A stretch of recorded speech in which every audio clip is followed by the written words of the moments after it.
Қонаев ақсақал 40 жыл ел басқарды, бірақ оның көзін жою үшін не деген жұмыстар жүргізілген екен ғой. Көзін құрту үшін оның.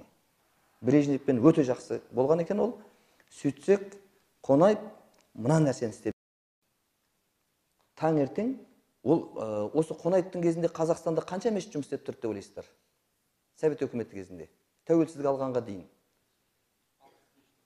68 мешіт жұмыс істеп тұрды. Қонаевтың кезінде. Сонда кезде о кезде біз сияқты жігіттер істей алмайды. Пенсияға шыққан кісілер ғана істейді ғой енді анау. Сонда бір ақсақалға бір ауылдың молдасына жолыққанда Қонаев айтады дейді: "Ақсақал, молдеке, күніге үйден Ясин оқып шықсаң жақсы екен ғой деп айтты" дейді. Қонаев 40 жыл елді басқарып жүріп, үйден шыққанда Ясин оқып шыққан. Не үшін десе, дұшпандарға жем болмау үшін. Ол оны қайдан білген?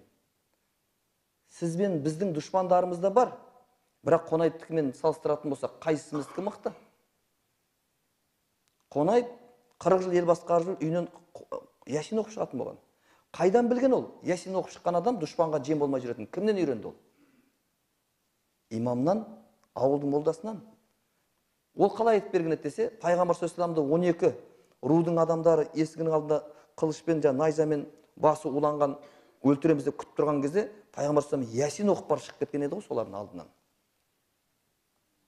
Ал енді біз күніге Ясин оқиық десек, Қонаев құсап қолымыз бос емес қой біздің, деймін да. Бүкіл ел қарап отыр бізге мысалға. Бүкіл әулет тұр мойнымызда дегендей.